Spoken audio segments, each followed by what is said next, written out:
often have you walked into a pet store and are instantly captured by the animals? From their big sad eyes to their cute little furry tails, they make it hard to not want to purchase them.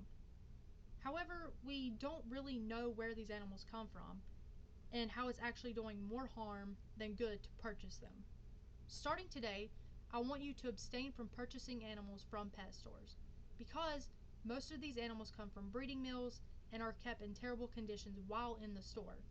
Plus, there are plenty of breeders and shelters who would love to give you an animal. I myself have actually purchased from in store and from breeders and have noticed a significant difference health wise. The animals I purchase in store usually have lower quality health as opposed to the ones I get from breeders who seem much healthier and happier. To get started, most animals and pet stores come from breeding mills. If you don't know what a breeding mill is, it's basically a huge commercially owned building that mass produces animals. So these animals are kept in confined spaces with little food, little water, and no social life. It's pretty sad to know that their only purpose in life is to breed.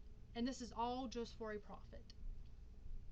According to the American Pet Products Association, in 2020, 67% of U.S. households owned pets, but less than half of those pets came from rescues or shelters.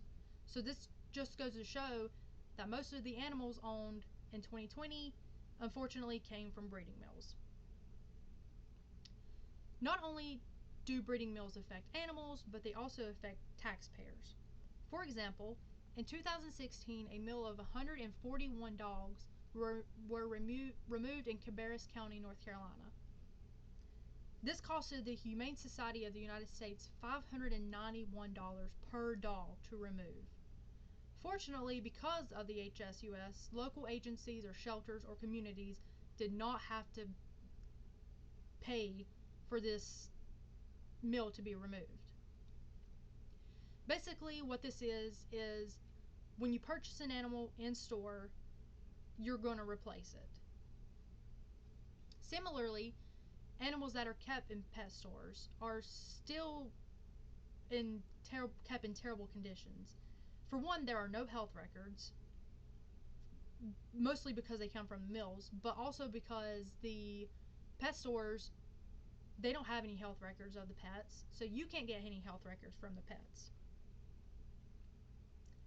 PETA has actually done a lot of research on how pet stores treat their animals, and they are also usually kept in confined spaces, hardly any food, proper food, enough adequate water, and this is actually because up until 2020, the Animal Welfare Act, which is a federal law in the U.S. that regulates the treatment of animals, only supported basic needs of animals in pet stores with hardly any detail of how each specific animal should be treated.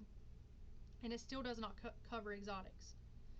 So basically what this means is this Welfare Act only gave the necessities but for these to take care of these animals, but did not go into detail. So the employees at the pet stores, if they have no proper educational background or training, they're not really going to know how to take care of these animals either. Not only that, but the pet stores do not sell the proper equipment or food, usually, for animals. I've actually purchased an animal a few years ago that I unfortunately had to put down because of health complications. And after doing my own research and knowing what the pet store sells from my own research, the food and the shelter that my pet should have had was total opposites.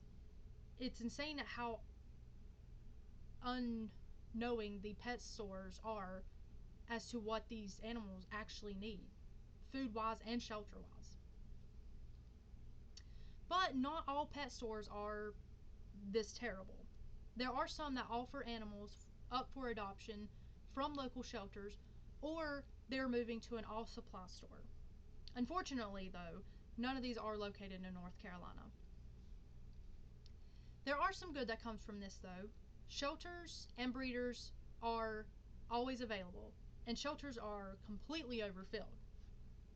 Breeders should be more educated, and they should only sell the animal when deemed fit, not just for a profit. And the animal should be happier and healthier, and the breeder should have years of experience. According to the ASPCA, 6.5 million animals enter U.S. shelters every year, and 1.5 million animals are euthanized.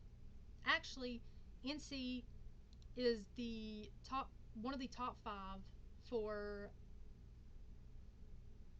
50% of the euthanizations, with 47,652 animal euthanizations. Not only this, but shelters are actually terrible for taxpayers as well. According to the Stray Animal Foundation platform, they cost U.S. citizens up to $2 billion annually. Today, I have attempted to convince you to stop purchasing animals from pet stores because most of these animals come from mills, they are kept in terrible conditions in the pet stores, and there are breeders and shelters who would love to give you an animal. With that being said, it's best to stay out of a pet store. But if you have to go into one and you see those cute big eyes and cute little furry tails, it's better to just admire them and move on. Because if you buy one, then the recycle just repeats, and unfortunately you're replacing that animal with another one to endure the same fate.